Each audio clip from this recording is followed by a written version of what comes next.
Hello everyone, and welcome back to Be You Inspirational Interviews. As you can see, we are in beautiful Pacifica. We share love for this city, Lillie and I. Oh yeah. And with me today is my guest, Lillie. Lillie is an incredibly creative soul. She's very artistically gifted. And then the 2-minute conversation I think I've had with her upon me, like the second time I met you, because the first time it was a little chaotic, but the second time I was able to speak with her, I could just tell that she was like very, very unique soul, and true to her spirit. So, which is why I asked her on the show, because that is who we have on this show. So Lillie, if you'd like to introduce yourself, give a little background. For sure. And then we can get into it. So my name's Lillie. I'm not from here. I'm from middle of nowhere, Nevada. So it's like pretty nice to be someplace with an ocean, and like we've talked about before, like there's plenty of like really good weather here, like fog and rain that isn't very common in Nevada. I make jewelry. My business is called Cicadas Craft. If you on Instagram, it's on there. Yeah. You made me these. I do chainmail and like all kinds of like wire wrapping and jewelry stuff like that. But I also do like art stuff, like drawing, digital art. But I kind of just do whatever. So. Yeah. And when did you discover that you had a talent for this kind of stuff? It's funny because I remember. Should we wait for the wind? Does It's it okay. pick up wind? These better work. Perfect. So it's funny because when I was younger, my family, like my sister, my mom, and I had like this weird stint of like making jewelry, like, and it was not very good jewelry. It was just like, it was very like, oh yeah, let's make some jewelry and just make the most ugliest earrings you've ever seen. But then we stopped for a while, and then I moved here because I had graduated my community college, and then I moved here with my boyfriend so he could continue his schooling for SFSU.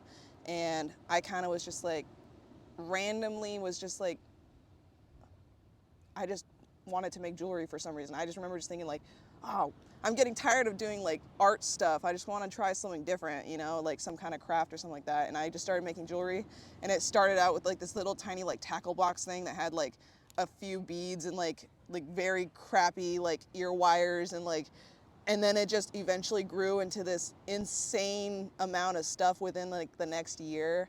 So I have like photos on my desk where it's just absolute chaos because I just have beads and like wire and like jump rings everywhere. And so it's only really within the past like 3 years really that I've started doing this jewelry thing. And to be honest, like getting into jewelry and making jewelry, it's not hard. It's not hard at all. It's actually like really easy, but it's just like, you just have to keep on improving it, you know, because like at the beginning you'll think that your stuff is so good, but then like by the next year you're just like, what was I thinking, you know? At the end of the day, like if you do like a finished piece of like, or like for some people like they do like photos or like paintings or drawings that are like exactly like the photo, it's like at the end of the day it's like a lot of people can do that, you know. A lot of people can do that exact kind of style, whereas like the starting out in art, like when you're trying to draw stuff, it's like, it's of its own, like it's still like something that you made. It's still something that like you drew and that no one else can really copy. Like I love kid drawings, like that's my favorite. That's immediately what I thought of when Literally, you were talking about that. I love kids drawings because I literally think about this one time when I was still in college in Reno, and I was a delivery driver for Insomnia Cookies, which is like a cookie brand if you don't know it, but like I would do delivery driving. And I remember one time I was doing a delivery to this one house. It was an absolute nightmare. They had like this crackhead dude that was like across the street. Their road was like, their house was tucked behind these houses, so their driveway was like through these houses, and then their house was in here. I was trying to find parking, couldn't find parking. I parked in front of this guy's house, and he was like, get off my street. He like started yelling at me, and I was like, wait, this is public street, like I can park here if I want to, like. Yeah. And then he's like, if you don't get out, I will shoot you. I was like, Oh whoa, my okay, I'm getting God. out of here, I will get out, don't you sweat, sir. So I like drive out, and I just drive into the driveway, and because I was like, I don't have anywhere else to go. And then I was like, I'm so sorry. There was this like crazy dude, and they're like, I'm so sorry. He's like a nut job. Like he is absolutely crazy. But then this kid comes running out of the house. They're like, oh my God, here you go. Thank you so much. And it's this drawing. I still have it to this day of Aw. like, thank you for the cookies. And it's like this person that has like, it's like a car with someone like obviously me, and then like these two kids like holding cookies. And I was like, dude, this shit's cute. I Aw. love that. So it's like, but it's like, you can't replicate that at the end of the day. Yeah. It's like you can't change that. It's like no matter like what algorithm you set for like to find something that looks similar, it's not going to look similar because it's like an untrained hand is like so much more like unique than like a trained one, you know? I So, love that perspective. right? It's That's like, such a and honestly, that's what helps me think about art because it's like growing up, I was always like, oh, this just doesn't look right. Like, I hate this. Like, I can't believe I can't get this down or like whatever. Like, if I would be super proud of something and then I would overanalyze it, be like, oh, this thing's wrong. This thing's wrong. And like, yeah, it helps me like hone my practice and like get better. But at the same time, it's like, who cares? You know, like who Yeah. cares at the end of the day? Like, it's just me that cares. Everyone else finds it like, oh, like this is so good. This is so good. It's like, so why are you beating yourself up over it? Unless you're trying to get into it as a profession. Like, obviously in the profession field, it's like so much harder to like hone that, to like have something for everyone to like. But I'm very much of the belief that art is just something that's like, that makes you happy. And if it happens to resonate with other people, then that's like what happens. You know, it's like, yeah. it's like the most true version of yourself at the end of the day. Yeah. Wouldn't that be a good metaphor for life also? Because I feel like most of us are so critical about like just life in general, like, oh, I made this mistake, or oh, I didn't do this right, or Right. whatever. And it's kind of a good metaphor because you're like, well, You did your best. and that's how you grow and learn also, you know, like you Literally. said, like art, when you start off, like you think I mean, that everything is bad, but then yeah. I you mean, we're eventually like get better. all flying on this stupid rock in the middle of nowhere, and like, who cares? You know, it's Yeah. like, art is art, and you know what? Maybe in 100 years they'll be like, this specific artist, they had it together, like, but they were nobody. It's like Vincent van Gogh, where he's just like, his art style was very much frowned upon because at the time it was realism that they were really into, and so like seeing someone that was just using blots of paint to like make a vague shape of stuff was very much like, that's lazy. That's not like, it's, I mean, at the time, like pastel painting was not very like popular. It's very like, oh, that's like the cheap way of like buying art. But now it's like, looking at Van Gogh's, it's like, no, each brushstroke had a purpose. Each, like, you don't think about this, like the psychological part of it, of like, that's what he saw in the world. Like, that's kind of like how he saw the world. Yeah. You know? Oh, I love that too. You have such good insight about art. Maybe because you are an artist. I don't even think it's that. I think it's because of my dad. Because I like, my dad would, it's so funny because like, I mean, you work with me, so obviously, but it's funny because I get very philosophical about stuff all the time. When it comes to like, I mean, sometimes there's this coworker of ours, Charles. We get into a full philosophical conversation, and there's some people that come in and they're like, every time I come into this room, you guys are talking about some deep shit. And I'm like, it's so crazy because I literally just, I guess, talk like that. And sometimes it's hard for people to understand because they're like, what's the point? You know, like, why do you think about it like that? Because like, it doesn't really matter, you know, at the end of the day, like what is going on right now is what's going on. It's like, I get it from my dad because it's like, that's how my dad would talk about stuff. He'd be like, isn't it so cool that like this thing in like the world is happening? And it's like, Dad, I don't care. Like, I have fucking math class tomorrow I have to study for. And so it's very much like me getting older and kind of understanding why he would think about stuff like that. But like whenever we would talk about stuff, like usually it was like really late at night with me and my dad when we would talk about stuff. And that's kind of the reason why I talk about stuff the way I do, is because we'd get into these deep philosophical conversations. Then my dad would be like, oh, you know what we should call these? Deep Thoughts with Lily Potts. And I'm like, I like, love it. okay. Like, I was like, who else do I get this from? It's like, I don't know. It's just, I feel like you kind of have to like, at least for me, because like obviously I was depressed for like a really long time in my life. Like thinking about shit all the time, being like, oh, I'm not good enough. Like, you know, where's my purpose? Where's my reason? Like, but at the end of the day, there is no reason, and that's okay. Like, there doesn't have to be a reason, you know? It's like, we're here and things exist, and it's like,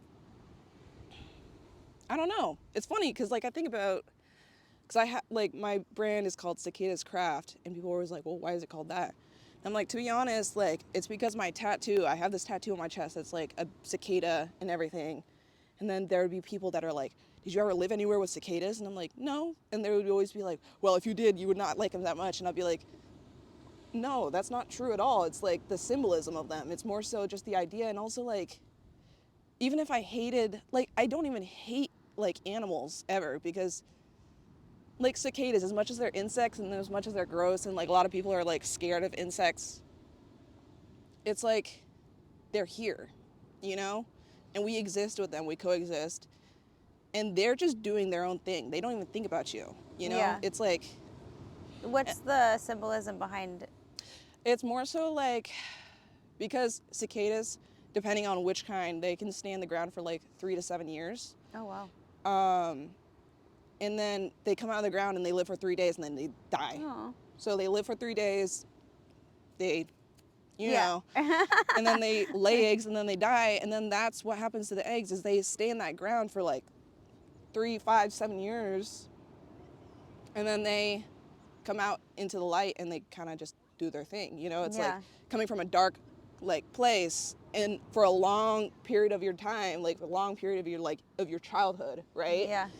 And then coming out as an adult to, like, the bright side of life. Though I don't think about it like, oh, I'm here to, like, live life and then immediately die, you know? But I'm also in the expectation that I could die any day, you know? It's like, I have the possibility of dying any day, but it's like, understanding that there doesn't have to be a reason, like, helped me. It's so odd that it's like, that's what scared me for the longest time, was like not having one. But then it's like, that's okay, because it's like, everyone doesn't know where they're going. Like, everyone doesn't know what's going on. And my parents used to drill that into my head all the time when I was younger. They're like, I don't even know what I want to be when I grow up. And like, and I was like, y'all are already grown up. What are you talking about?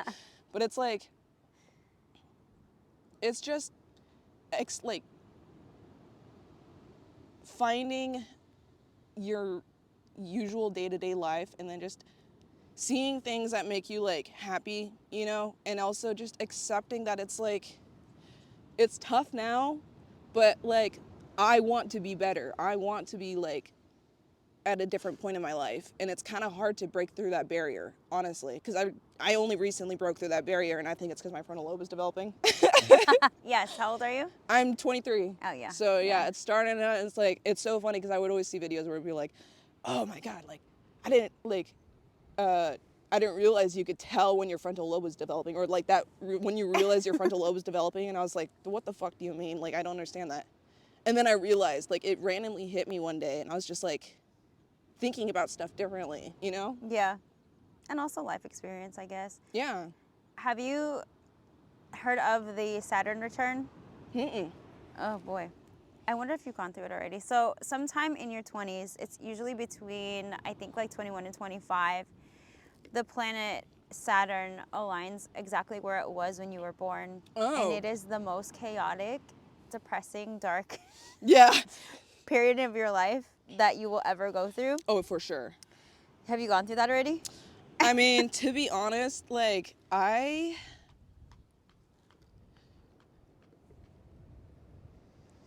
don't know. It's funny because I might have, honestly, because there was times when I was first, like, living on my own, or not necessarily, like, first time living on my own, but there was a time when I was, like, in a very dark place in my, like, life. But at the same time, like, to be fair, like, I was in a very dark place throughout my life, and I just didn't know how to regulate, because I was, the worst part is that I moved around a lot when I was younger, and it wasn't for, like, for military or whatever. It was just housing recession. So, like, I was born in Oregon, and I lived there for a couple years, and then I moved from Oregon to Carson City. We lived there for a year before my parents bought a house in Minden. We lived there for most of my life, or not most of my life, but at least until I was in third grade. And so that was like my childhood, you know, it was like living in Minden. And then when the housing recession hit, like I kind of had to be ripped away from that and move to Carson City. And that was the first time I ever was like ripped away from like my friend group, you know? So I was like, okay, new experience. I could still be friends with them, whatever. But then after a year of living in Carson City again, we had to move because of work. Sorry, I get shaky because I have anxiety. No, I'm sure coffee doesn't help. No, actually, yeah. But it's funny because... I thought you were cold. Oh, no, it's so funny because when I talk for a while, I get a little shaky, so I have to like, it's okay, we're chilling, you know? Oh, yeah. So, but it's funny because we moved to Spring Creek, which is middle of nowhere, Nevada.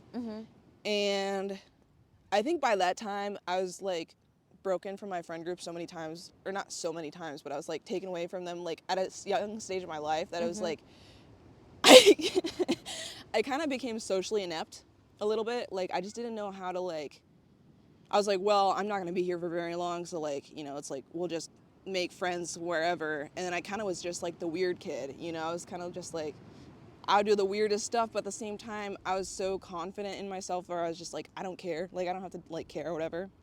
Yeah. And a lot of people like growing up would be like, oh my God, you're just so confident. Like, and I wish I was your friend like growing up. And I was like, well, why weren't you? Like, where was that? But at the same time, like, I was a weird kid, and I actually knew I was a weird kid. What do you mean by that? Like what? Well, first off, I did a lot of like chronically online. So like basically, like for example, when I was younger, I would kind of hang out with the wrong friend group, and that introduced me to like the weird parts of the internet, like furry stuff. Oh. And so, like, of course, when I was in middle school, I was like, oh, yeah, I'm a furry. In middle school? Yeah. Oh, my God. And so then I get older, and I'm like, no, girl, shut the fuck up. Oh, Like, you didn't know what it really was, though, well, right? no, or did you? I understand what it was, and I actually do still understand what it is. It is, like, an art form, and, like, for people that make them and whatever, but it's like... But in middle school age, you don't think you don't really of, like, think about the it other like part that. of, like, yeah, what? you kind of just like, this is cool, I kind of like this.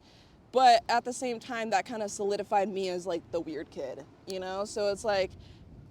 But at the same time, I kind of was like... I was very much, like, the depressed kid as well. So it was like, I just didn't care. At the end of the day, I just didn't care socially. I was just like, I'm just going to, like, stay here, and I'm going to work through this, and I'm going to get the fuck out of here kind of, like, mentality. Whereas everybody else was kind of like, a lot of people were very much lived there their entire lives, so they were expecting like maybe they would stay there or maybe they would move out, but a lot of kids were very much expecting that they would stay there. So it was very odd for me as a kid to just kind of just do whatever, especially because it's the middle of the country. So it's like, I don't know, it wasn't that many kids that were weird at my school because everybody kind of fit a mold out of like peer pressure a lot of the time, which is usual. That's kind of normal. But it's at the same time like odd because I was very like more liberal, obviously, than some of the kids at my school. And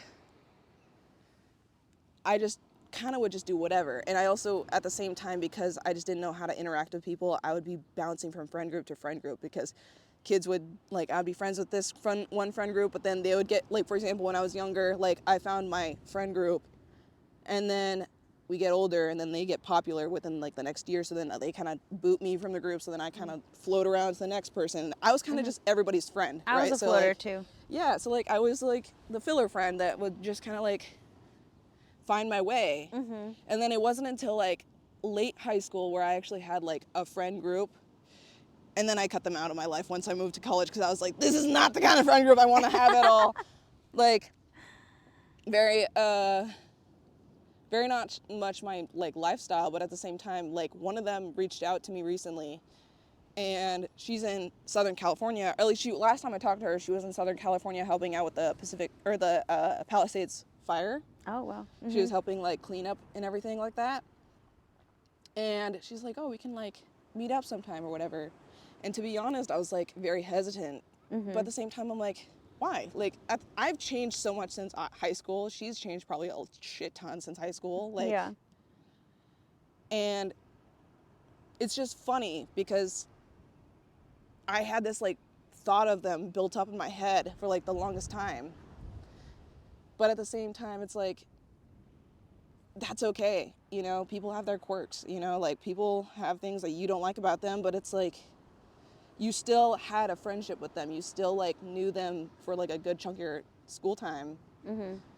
And being able to connect to that is good, because otherwise you kind of live like me, where it's just like you move to a new place and then you kind of like out of sight, out of mind, don't really talk to the people that were like there before. Yeah. And so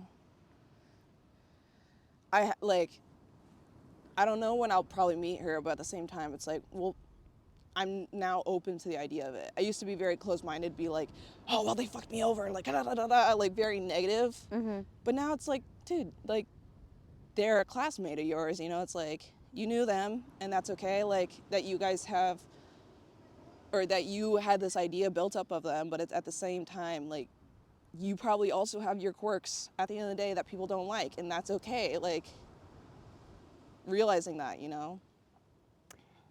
So would you say that that kind of gave you a freedom that other people don't have? Because when people conform to like what's expected and what the norm is, and they completely disregard their own unique personality and what they like, and they're afraid to share that.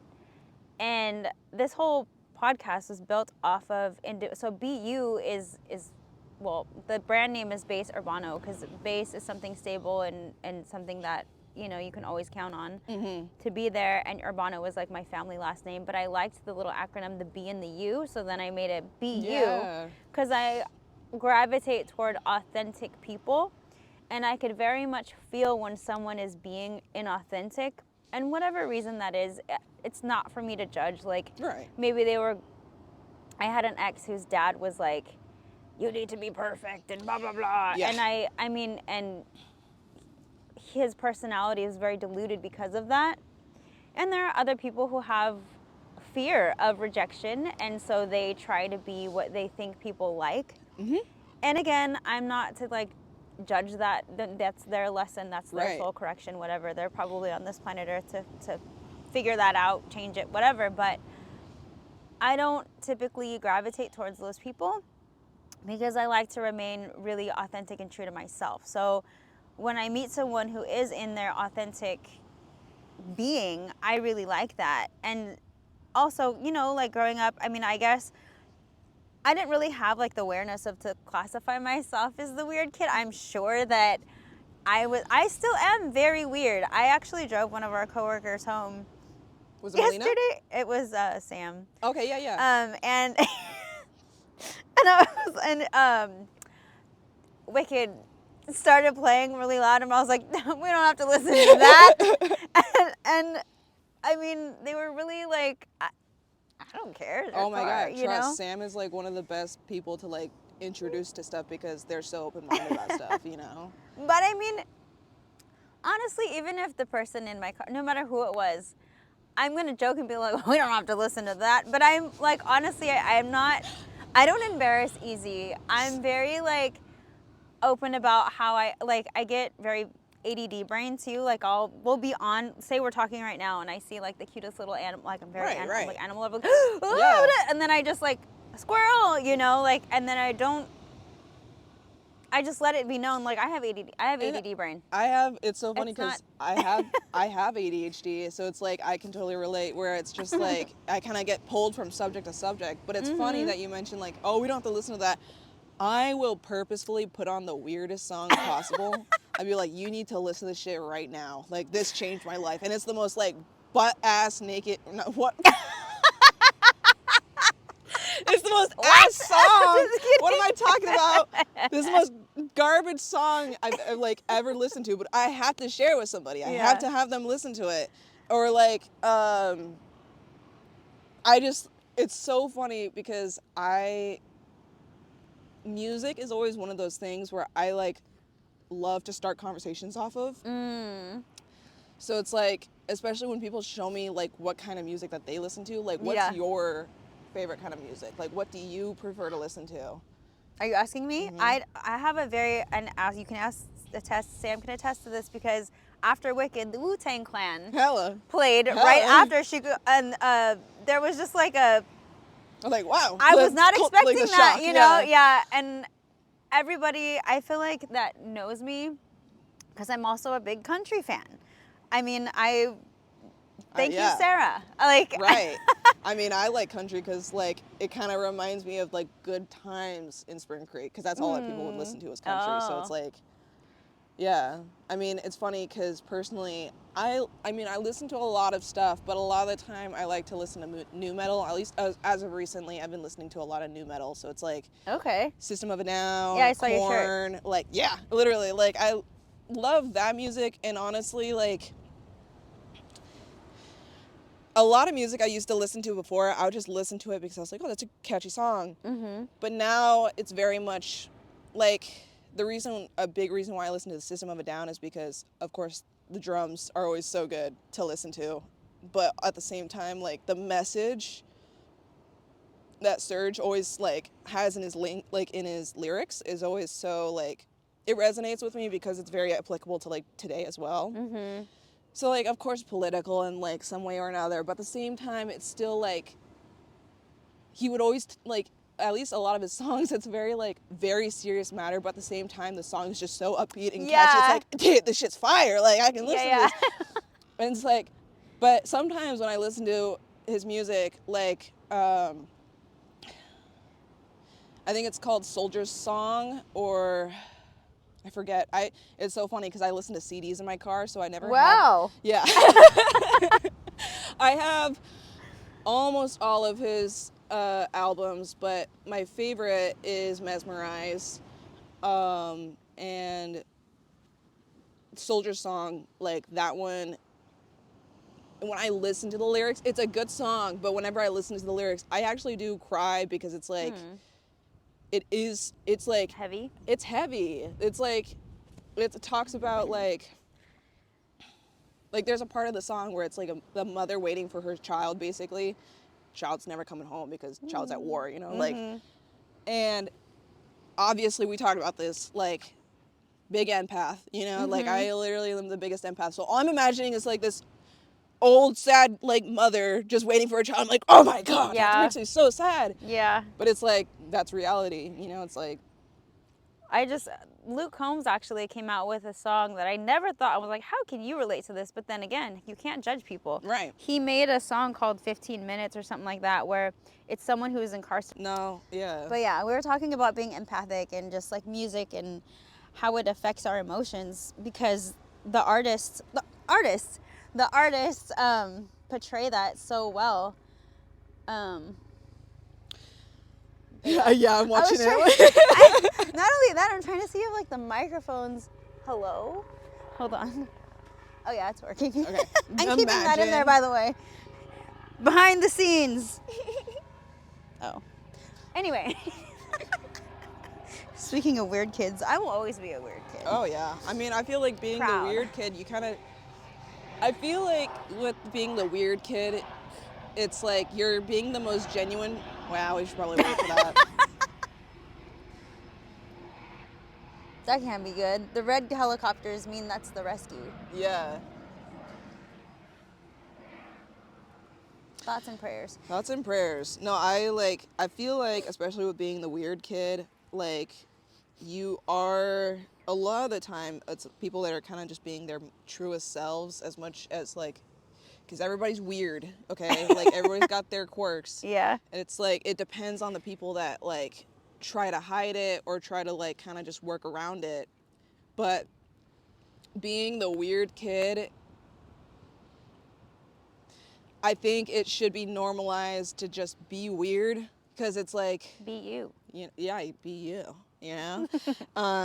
You have to be, like, you have to be the weird kid, I feel like, especially if you feel like you are lost, you know? Because I tried to fit that mold when I got older. When I got into high school, I tried to just fit that mold. A lot of the time, it's funny because a lot of people would just say that they were scared of me when I was young. What? They thought they were Sorry, scared. kinda. It's funny because they were scared of me because I just conformed. You know, I conformed, and then Oh. I also I mean, I was the only Asian in my school. I was the only Korean. So like Korean features, usually they kind of look like you're mad all the time, usually.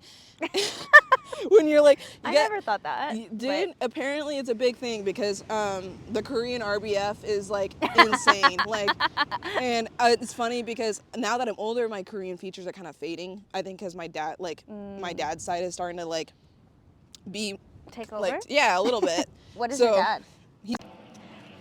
There we go. Take 3? Yeah, we got a nice anchor going on. Jesus Christ. But I don't know. All right, take 3. Take 3. I just like totally spaced what we were talking about. You were talking about your RBF. Oh yes. So I think because I was like very depressed during high school, I literally just like very much was in the mindset of do not fucking talk to me right now. So I kind of had this RBF all the time, and at the same time I was kind of just putting my head down and like nose to the grindstone, like just trying to get through school. And like I thought it was like, personally, I think because in my skewed way of like thinking, I was like, I thought I was kind of like cool in myself, that I was like didn't give a fuck kind of look, you know? So I was like very much like, oh yeah, I'm like a badass in my own like thought process of like, oh well, like I just don't give a fuck, you know, like at all. But now it's like, I think it's very much COVID that fucked me up a little bit, where like socially, because at first I just didn't want anybody to talk to me, but now I'm like, everyone talk to me, please. Talk to me, please. I have so much to talk about, you know? And so like, as much as I hate COVID, it fixed a lot of stuff for me. Like it fixed a lot of my social like issues, because like I went from like feeling like I had no one to talk to having no one to talk to, you know? So like I had no social interaction. And so then it was like, in my head, I think I was more so like the thought process of like,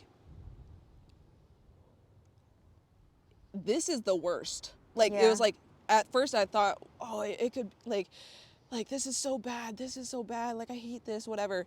And then by the time COVID hit, I would look back on it and I'd be like, damn, that was so much better. Like that was so nice. Like, and I guess it made me realize, like, appreciate the amount of socializing I had, you know? So it's like, it's very much just realizing that it could be worse, and it will be worse, you know? And it's like just being prepared for like when it does get worse, like embrace like the normal now, you know? Shit's about to hit the fan. I'm saying it like right now. Shit's gonna hit the fan, and I've been saying this for years, like it's about to get really bad. So it's like, find your norm and appreciate your norm as much as it's looking bad in the future. Like enjoy the now, you know? You kind of have to just be like, appreciate what's going on right now, and also embrace what's going on right now. Because I think about this, like I remember before COVID, like there wasn't ever a word that would piss me off like so much as COVID. By the time when COVID hit, all I was hearing, COVID all the time. Like there was a point in my life during COVID where I was just like, I want to have a day where that word's not even mentioned. You know, I don't even want to like hear that word anymore, because it's just like exhausting to hear it. You know, it's like so depressing to even like have to have that in like the daily language. But now that's normal. You know, everybody talks, like it's at least now no one's saying COVID every single day. And I literally feel like I'm happier because of it, because during COVID, it was just like a trigger word at the end of the day. It was just like, yeah, that's what's going on right now. Like, and that's not going to change. And we're never going to change after that. Like that's the norm now, you know? Yeah. So it's like, enjoy your norm now, because there might be something in the future where it's just like, that pisses you off, you know? And like, as much as that's gonna piss you off, that will also become a normal, you know? Like, shit happens, but it's like, it's how you kind of like react afterwards towards it. Yes. In everything. I mean, like the waves as a metaphor, like there are ups and we enjoy the ups, and then there are downs and we just get through the downs. But I think and then you can ride that wave. Yeah, the key is to remember that it's never gonna, for both of them, I mean, enjoy the moments that you're having, like even little things like this, like we're able to be outside on a beach, like who knows, maybe we'd have to like pay one day to like I can be in Spring Creek right now, you know? Like I could be somewhere, like it definitely helps being somewhere with options, you know, because I can go to like a Korean barbecue place. There's no Korean barbecue places in Spring Creek. There's like one solo Starbucks, and then the rest of them are in like 2 grocery stores, and then also only 1 Walmart, no Target. Like, I remember there was one time, this was after I moved out, they built a Chipotle. Parents were pulling their kids out of school to go to Chipotle. Oh my God. That's how big of a deal it was. And so I always think about that. It's like, anytime I'm like bummed out or sad or whatever, it's like, shit could be worse. You know, I could be back home. You know, I could be stuck back at home and not have anything to do and have shitty people to deal with. Like, but even that, like, there are people who have to drive for miles to even get to a little grocery store. Exactly. Or like, you know, or and even worse than that. Like, it just keeps, right. you know. Well, and it's, you know, it's funny. That's actually what my town was because there was Elko and then there's Spring Creek. And Spring Creek, there's no Walmart, there is no nothing. You have to drive to town, which is a 27-mile drive, to get to the grocery stores. Because otherwise, you have to go to the local grocery stores, which is the big Corey's and the little Corey's. Those are your only grocery stores in Spring Creek. And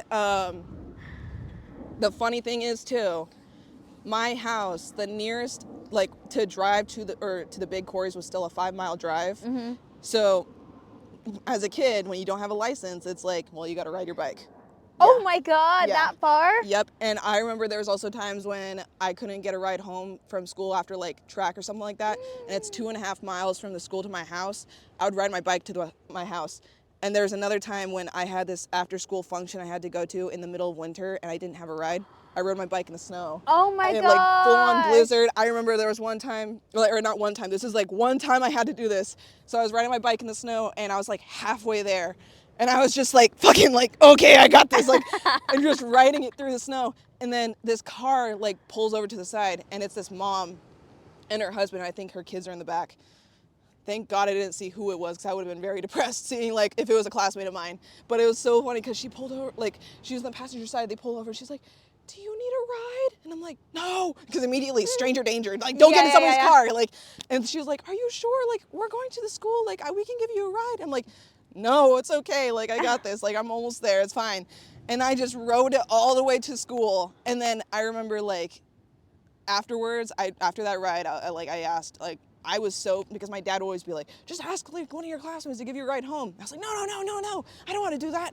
After that, I asked a classmate. I was like, I'm not riding back home. Like, doing that again. But, yeah, I would ride my bike to, like, the big Corey's, or the little Corey's, technically, because that was the nearest one to my house, and that was still a 5-mile bike ride, but you had to go up this giant hill and then go down all the way down. So then on the ride back, you have to go uphill like 90% of the way, and then it's a coast down. But it was always like, that's the thing, okay? I definitely think that living in the country during your childhood is very nice because it's safe a lot of the time. But I definitely think that, like, your childhood, like, when you're really young, when you don't have to, like, go very many places, it's, like, nice to live somewhere where it's kind of a little bit more isolated. But at the same time, I remember my golden years was in Carson City because I could ride my bike anywhere. Like, I could go to the grocery store and get some ice cream, or I can go, like, wherever. And I don't know, but it's just, like, everything was so far, so it's kind of like, well, I might as well stay home. And then also the internet was Frontier, so it's like, oh yeah, garbage. So absolute garbage. But I don't know, like, but there is, like, as much of a small town it is, there would be some crazy shit that would happen. Like what?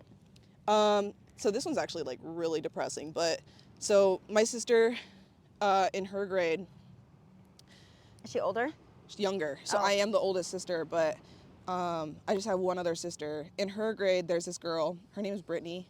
Well, her name was Brittany. And in my grade, there's this kid. Well, now I'm spacing his name. The thing is like, fuck, what is his name? I used to work with him. Long story short, hold up. I actually need to look this up because I have to make sure I get the name. Because it starts with a B, I think. Bryce. Okay, so there's this, if you look it up, it's actually, like, crazy shit. So Bryce was in my grade, and then Brittany was in my sister's grade. I worked with Bryce. How much younger is your sister?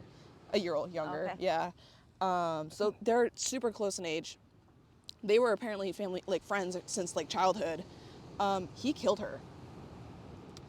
Like, there was a whole thing where Brittany was missing for like a couple days, and they were putting up posters. And mind you, this is during COVID, okay? Like, so this is like, everybody's not at school anyways. Like, everybody's at home, like doing homeschooling and stuff like that.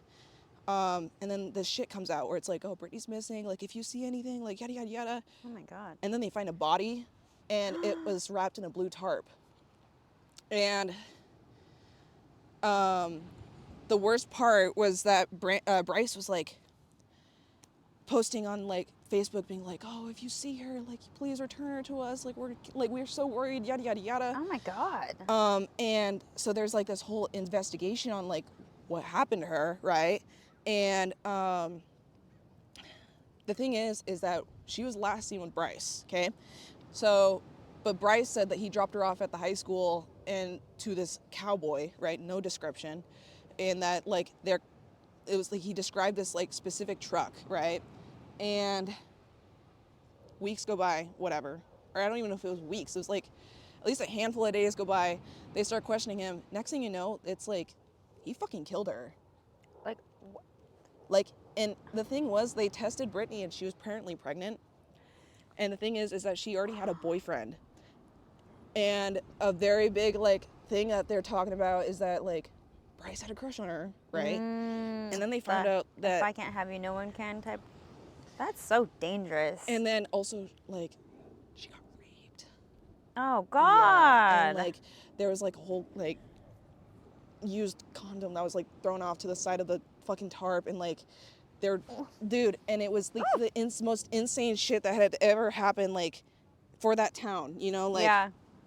And obviously I didn't know Brittany very well, but it was crazy shit when it all went down, because I remember coming into work. There's this place called the Pine Lodge, and it's under new ownership nowadays, so it's like totally different. But at the time, this lodge had like a bunch of like taxidermy animals and stuff like that. But he worked there as a chef, like assistant chef, or at least like a sous chef.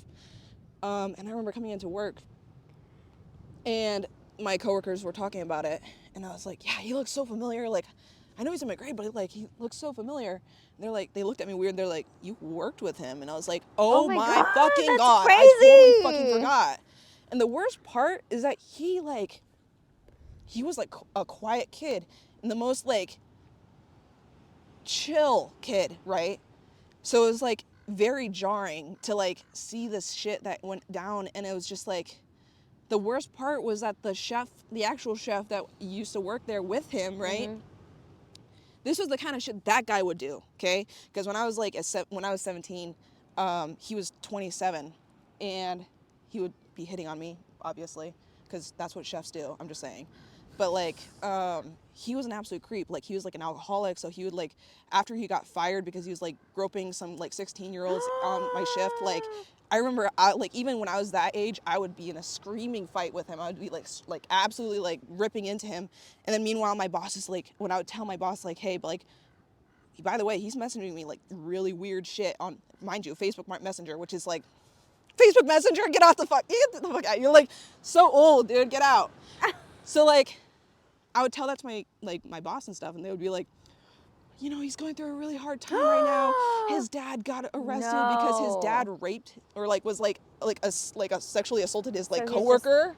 Following in his footsteps. Right, and that's what I was like. Wow. So you guys aren't even gonna like listen to me, basically. Like, you aren't even gonna like do something about this. But then at a certain point, then they started being like, okay, he's being an issue. We have to get him out of here. Blah, blah, blah. He would still come after shifts and shit like that, and would just sit. Because we had like this window for like the bar to put drinks out so they could bring them out to the dining hall. He would just sit there right in the window. What a creep. Watch all the way, because this window would go like, would kind of like be a straight shot to the back of the store, of the restaurant too. So like, he would just sit there and watch like the girls walking by. And nobody like reported him to like, God. That's the thing with small towns, is a lot of the mentality is like, oh, they're going through a hard time. Like, Who you have to cares? understand. Everybody goes through a hard time. Get the fuck out, bro. Get the fuck out. Like, that's not, you should not have empathy for that kind of person because they need to learn a lesson, you know? And so it's like, that's why I'm like super hyper protective over girls now, because it's like, because I was very vocal, okay? I'm always very vocal. Like, I think it's because luckily my dad like trained me to be vocal about stuff like that. But it's like, a lot of the time, girls aren't, you know? Because like, they're kind of trained to just like, you know, like keep in their lane, you know? It's like, and so it's kind of hard to just be the only one that's like being like, dude, this is fucked up. Like, this is wrong. Like, this should not be happening. And especially for girls that are just kind of like, don't know what to do in that situation. I remember talking to some of the girls, because a lot, like most of them were like my sister's grade. So like, they would tell me about the shit and I'd be like, that's not okay. Like, if that shit ever happens again, like, you come to me. Like, you don't even have to go to like an older person, because I'll like, speak up for you. Like, exactly. And then especially what happened with me, I was just like, don't even bother talking to them. Like, come straight to me. Like, I will like, I don't know. And so that was like I think that's like the most chaotic part of my life, was working at that restaurant. I feel like just like so much shit happened in that time of like, when I was like a junior to senior in high school, working at that restaurant. Like, I was basically scammed. Like, so curfew was 8 o'clock for Spring Creek in like Nevada, at least I think it was. But at least in my area, it was 8 o'clock was curfew. So you couldn't actually like, you couldn't have kids like working past 8 o'clock. I would be working till 10. And that was like it was like for like every day that we had in the week. So it was like 5 days a week, right? So 5 days a week, like I was there from like 5 o'clock until 10 o'clock. And I wasn't getting paid for the last 2 hours. What? I didn't realize that until I got older, and I was very much in the mindset, like, I was very much in the mindset, I was like, oh, well, they all love me, like, we're such a community there, it's like, you know, it's like, maybe there's some other thing that's going on, whatever, but in reality, I really wasn't getting paid for the last 2 hours, because otherwise, if I was going to get paid, it would have been illegal. Oh. Because if they were having me, like, on record, having me here at the restaurant for the last 2 hours after curfew, it would have been proof that they had you there. Right. And so, like, for example, right, I'll be working 5 days a week, which is every day of the week for that restaurant. Working 5 days a week, 5 hours a day, my paychecks were $200. When did you figure it out? Like, I don't even remember. It was like shortly afterwards. I remember it was like a year afterwards that I realized like I did the math. Right. I literally didn't think I was like, I think the whole thing was that like I left on a good note with them, because like I was going to college, so they're like, they did a whole party for me, like they got me a cake and everything. So like we were very family oriented there, but it's like I realized like a year later I was doing the math in my head, because like at first I was like, oh, $200, like, you know, when you're a kid, you're like, fucking money, like I was thinking about it later in life, and I was like, wait a minute, like, this is wrong. Even though I was getting paid $8.45 an hour, like, still, like, math isn't mathing, you know, like, it's not making sense, like, how, because on top of that, like, I would get tips as well, so it's like, it would just not make sense, you know, and that's what you gotta learn, crazy. You know, you kind of have to figure that shit out when you get older. It's just like, you have to be aware that even if they do like love you individually, if you're getting scammed, get the fuck out, like, or even sue them, you know? Like, but it's the past, and also they don't own it anymore, so. But that's what builds awareness also, is life lessons experience, and, experience like that. But that's crazy, and it's crazy that you were in such close quarters with someone who's so dangerous. Although we don't know, like you don't know. We could always be around the most like nastiest people. My neighbor, not to tell her story, but I still want her on my show one day, Nina. My neighbor's ex-husband tried to kill her, stabbed her, I forgot how many times, but he was a hunter. God. Yeah. So he knew where to aim. And murdered stabbing her is like, boyfriend. that's like very like personal. Like that's like a whole psychological thing, is stabbing. Yeah. And he, you know, I honestly would have never known. And she did You never tell know. me, but like, if she didn't tell me, I never would have known. He was like, on Halloween, he gave me this big old bag of candy. He's like, oh, did you run out? Like, here. And I was like, Oh oh, my God. I love my neighbors. They're so sweet. Right.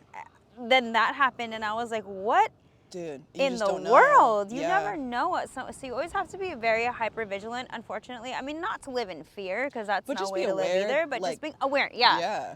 Like, Be aware. You have to be aware that it's exactly what we're talking about, where it's like Yeah.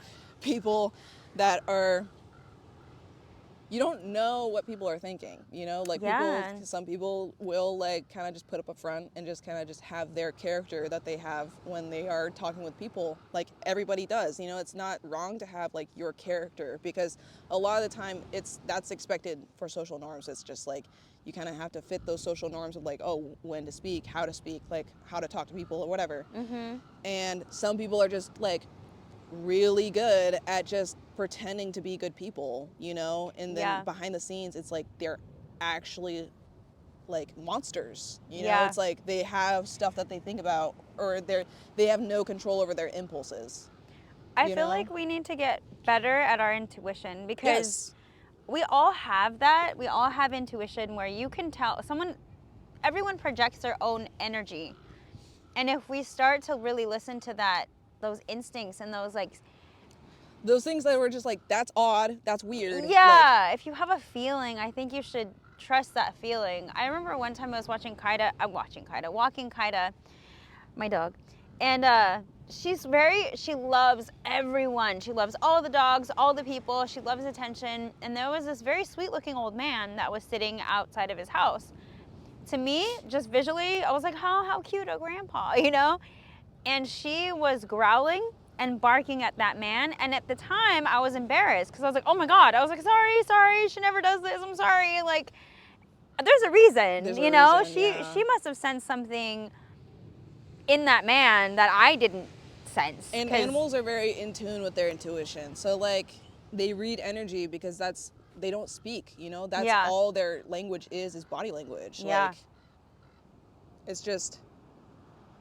Did you find out something about the old man, or just... No, it was in a neighborhood that I mean, like, it was near my old neighborhood, but it wasn't anywhere it's just near. Like but something I was odd, just like, especially if something that's like out of the ordinary. I wonder if he had like a body in his house or something, or something Imagine, crazy, dude, you know? Imagine, because it's like... She never does that. Well, it's very much like, I mean, it's like this bumper sticker I saw on somebody's car. It's like, if my dog doesn't like you, I don't like you. You know? Like, and that's very much like, I don't know, like, animals have that intuition of, like, people, you know, because they also have senses of smell. They also have, like, all kinds of, like, ways to, like, judge somebody. Mm-hmm. And especially for animals that are very friendly to everybody, if it's, like, definitely something like that where the animals doesn't like somebody, I'm not gonna like you. Yeah. You know, like, I'm not gonna like you. I'm not gonna trust you. Or if anything, like, it's not that I'm not gonna not like you. It's more so just, like, I'm gonna be aware. You know, like... Because they're very intelligent animals, as much as people like to frame them as lesser because they're not as smart as human beings. The thing that I have found out recently is a lot of stuff that's talking about, like, the emotional or, like, the intelligence of animals, of, like, whatever. I watched this video on, like, the right side of the brain about, like, how, you know, there's always such an emphasis on, like, the left side of the brain, that it's like, oh, it's the most important side of the brain. Like, this is how you, like, think about stuff, like, critically and whatever. But then, like, there's this research that's done on the right side of the brain that is like, no, it's actually just as important. It still analyzes stuff the same way as the left side of the brain, but it analyzes it in a different way. Right. So, like, you kind of, like, your brain is like two separate brains at the end of the day. Like, they're both thinking about the same thing, but it's like the way that they go about, like, executing certain functions is, like, different, because that's how that's how you survive. That's how we became, like, the kind of people that we are today. And so they always, like, in the documentary, they're talking about how, like, society as it is right now is very much reflecting of, like, the left side of the brain, like, very, like, streamlined, functional, like utilizing everything to its, like, greatest, like, capacity. But in reality, like, animals, they're equally using both sides of the brain, like regardless, like that's how they live their life. So it's like a lot, like because of this emphasis on the left side of the brain, it's kind of like, oh, like it's not like your right side of the brain, it's not that important, it's not that important. But it's like you kind of need to have that, like emphasis on the right side of the brain, because like that's emotional, like that's Right. like community. That's the whole thing with the right side of the brain, is very community oriented, like helping your fellow person or like having empathy about certain stuff. It's like you need to have that balance. You can't just be like formulaic in how you live your life. You kind of Right. have to find how you fit in your life and then like figure it out from there. And so like being able to listen to your intuition about stuff is like, that's your right brain. That's your right brain saying like, there's something wrong. The energy is like, there's something going on, like that's not right. You know, Yeah. it's like, and you have to listen to it. Agree. I don't know. It's so cool, like learning about it. Because another thing is like letting your like thoughts run wild is my favorite thing, of just like thinking about stuff and just kind of thinking about it in fun ways. You know, like even if you think it's a waste of time, like you're still exercising your brain when you think about stuff like deeply. Like I don't think that's a waste of time. I think it'd be interesting. I love that people journal. I wish that I had, I don't know if it's discipline that I lack in journaling. I periodically will write something down if I feel like it's important to my spiritual growth. Right. But like it's like a realization I have about myself. Like, wow, I reacted totally different than I would before. That's growth. Hell yeah. And Yeah. I'll journal it. But even random thoughts like that, or any thoughts, I think it's important to document, because then you change so much in your life and then you look back and you're like, hell yeah. Well, and it's funny because you mentioned the self-discipline. That's another thing that should be completely opted out. And when the way of like you think about stuff too is like, I definitely think the self-punishment over over a routine, that ruins your routine. Yeah. Like I noticed, at least when you don't punish yourself, like, or you don't like shame yourself for doing stuff the way you do it, like the moment you accept the way you do things, it's easier to do it. Because for example, like I've started doing like a lot of budgeting and like being a lot more stricter on how much I spend every day. Mm-hmm. So like, oh, I haven't allocated like $25 a day, like, you know, I can't go over it. No, it's okay to go over it. It's like, and there's sometimes when I have this whole thing, right? $25 a day, but I have like this planner on my iPad. First off, oh my God, having a planner on your iPad is so much better than having like an actual planner, because guess what? You can be on your iPad and it's like, oh, I need to write that down. Click, click, click, right, you know? Rather than like, oh, where's my planner? Where's my planner? Oh, where's a pen? Where's a, like, whatever. Like having it, like, especially for people with ADHD, it's very easy, like it's very good to have something of convenience, because then you're going to use it more easily. Yeah. But not Should have only it on that, my phone.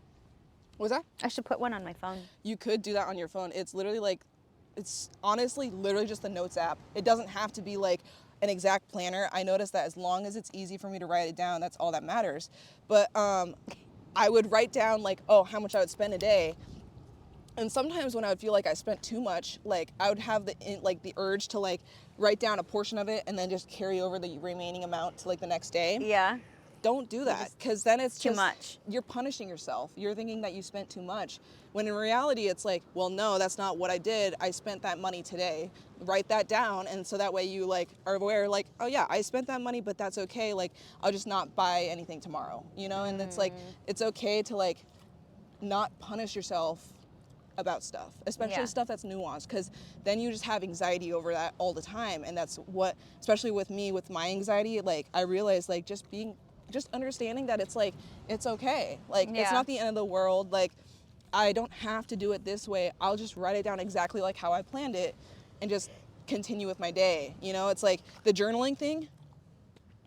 Write when you want to. Yeah. You know, it's or when like, I remember, I guess. or whenever you remember it, or like if you want to, like if you don't feel like it, but you do want to like remember something, just jot it down on your phone, you know, True. like, or like write it down somewhere or something like that. Like, and then it makes it easier, because same. Okay, let me be so dead ass, because I have so many journals. Okay, I used to collect journals when I was younger, like all different kinds of like, oh, like handmade elephant poop paper journal or like these random journals from like different places I've been to, like, oh, this one's yeah. from Montana, this one's from Italy. Like, I like getting journals because I don't know why, but there's something about journals that is just like, there's always a nice journal. Yeah. You know, there's always like a cool journal that has like artwork or has something about it that's like connected to the area. Mm-hmm.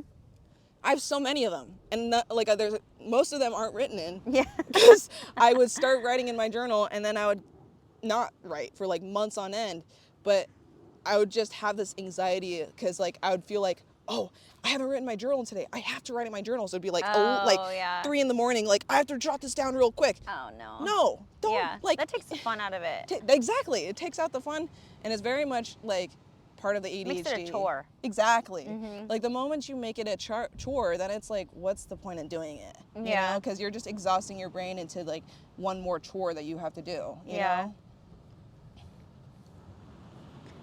Oh my goodness. Oh my goodness. Well, I honestly don't even know that I can't see that far, so I can't see if our mics are like the Still, little green thing yeah. is going. So in the rare case that my phone has not died because of all of the Video. stop and go, Yeah. we can sign off. Yeah. But when I end my show, hopefully it catches, but when I end my show, I tell everyone to finish my sentence where it's just, she has a bunch of them. Where I remind everyone to be authentically themselves and to always, I say be who, and then my guest says be you. Ready? Wait, huh? Sorry, what? So you, so I say be who, and then your line is be you. So everyone at home, always remember to be who? Be you. That's right. See you.